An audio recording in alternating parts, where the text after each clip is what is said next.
Hey YouTube, Janman2005 here with a review of the Super Robot Chogokin Shinken-Oh. So this is the primary mecha for the Shinkengers in Super Robot Chogokin form. So pretty cool, it's our first Sentai mech like this. So we see the box, it's got Shinken-Oh right here, it says Shinken-Oh with the Shinkenger logo, the Super Robot Chogokin logo up top, and then like this sunburst pattern I guess we'll call it. We got his face up there, on the sides all this stuff's. On this side, we have him again. Looks pretty neat. On the back, we see him with his shield, him with the slash, the giri part, and then him doing cool things there and holding the sword and stuff. So, we got him out of the box right here. Let's bring him in. I've already got the shield and sword on him. So let's bust this out too. Alright, so what we have here in the packaging still is two sets of extra hands. One's those like open hands, and then one's sword holding hands, and this is the base for his little slash thing. So let's look at him first of all, his size. So here is Forze's Figuart. We can put him next to let's get his legs fixed. Put him next to Shinken-Oh. We can see that they're about the same size, even though Forza has that rockety, pointy head thing. So he's about the size of a standard Figuart. Let's put him back up there. So let's take a look. We got his sword here, and we'll pop his shield off so we can take a look at it separate. Okay, so here's Shinken-Oh. We've got his helmet with all the 5 little shapes on the inside, so we can see all those details. His head moves back and forth and tilts. We got the what's this one? Saru origami. We can see all the arm joints. Kame is over here, right here.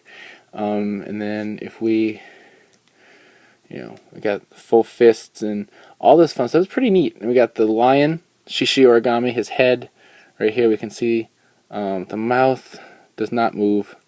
Neither does the head, but it is kind of open, I guess, a little bit. And his waist with the Shinken logo right there. And then we have Ryu origami on this side, Kuma on this side. We can see all the details here with the kanjis and the little shape patterns.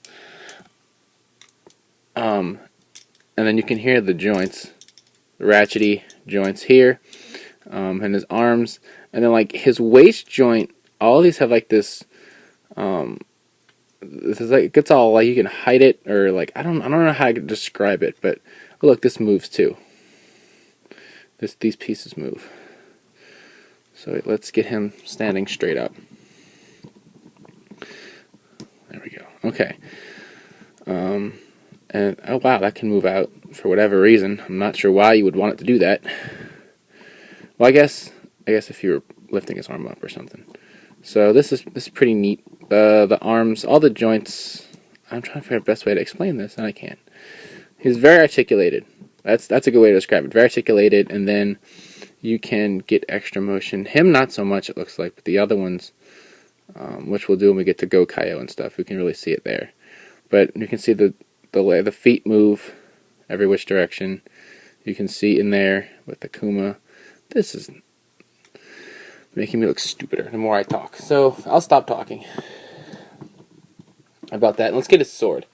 So here's his sword, and you can actually see the different animals on the sword. Lion, dragon, bear, monkey, and turtle, all etched in there. The Shinkenger logo. Pretty neat, and we just had it slid in here. You can see there's a slot, and it slides in. The shield with the shapes there, and does it come off? Nope, it does not come off. It is made in. And then I had it like this, where you can see the little handle is to the side. You can pull a little handle out for him to hold, and if you put it to the side, it's got a peg right here on the monkey, and we can just pop it on there. It also will peg onto his back. Let's see if I can find the peg to do that with. Okay. Like this. So it's pegged onto his back here. Or if I pull it off, we can have it back where I had it the first time, which is using the other peg, and that's on his arm. Like this. So he's ready to go fight some Gedoshu. And let's get his sword holding hand out, because we actually want to hold the sword. Alright, what good is the sword if we can't use it? So we can see here the hand looks just like any other hand. So we'll go ahead and pop this off. Just pull the sword out so we don't break it. So pull the hand off just like we would with a Figuart, and we see a ball joint wrist.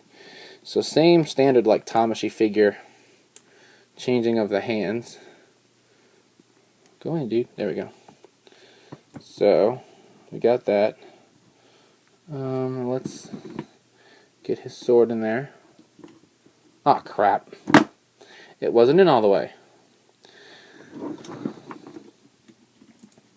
Probably should have fooled with this guy before I reviewed him, but whatever. I mean, these things happen.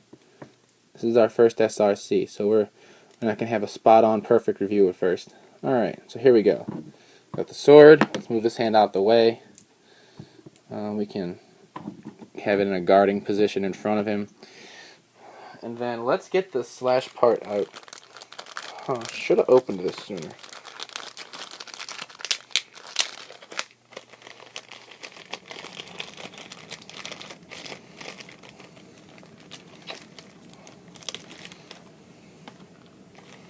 So it's in two pieces that don't want to come out of the plastic, and then we have a base. So we're just going to stick it in to the base, so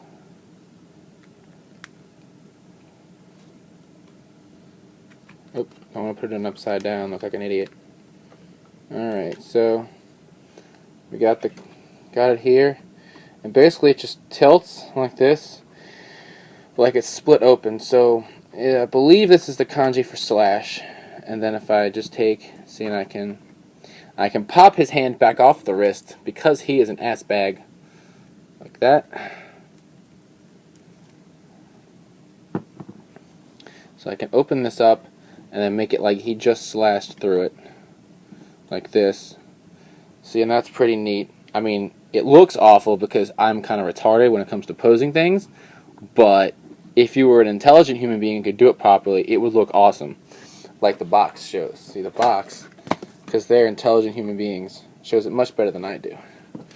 So, and then the instructions are in there and stuff to show you how to not look like a jackass on camera. So let's move this out the way, and let's get the open hand over here, and I want to change this hand out for the open hand. And he's got, I mean, those joints are really ratchety. I mean, you can, every time you move them, you can hear them click. So here's his open hand, and so we can raise his arm. Let's see if let's get him in a pose now. Alright, so let's get his sword up, and then his, let's do, what do we want to do with this hand? Where's the arm bend at? Okay, here's this arm, the joint bending here, and let's twist this like this, and he can say, "Come on, bitches, I slash you with my sword." Turn his head. So he can be like, "Angry robot dude." I don't know. We're gonna work something out better when we're done, because I didn't plan that out in advance. But he's pretty cool. I really like these guys. I wasn't at first gonna get them, but then I saw some of the later ones. I was like, oh, they look really cool, and then I was like, well, I gotta get them all. So I got Shinken-Oh, and I do love Shinkenger. They're really cool. They're not that expensive. They're probably about as much as a Figuart or so, and which is actually a lot cheaper than buying the giant, combinable mecha brick version. But they are really detailed. They are really nice, fully posable, all that cool stuff, which makes it definitely worth your while. Plus, they have these neat accessories. So Yeah, so until next time, which should be Go Kaio, you can check out the podcast website, Ramboards, writersrangerambles.com, bringing you the latest toku news in the craziest way possible. And as always, thumbs up, comment, and subscribe, and I'll see you guys next time. Bye.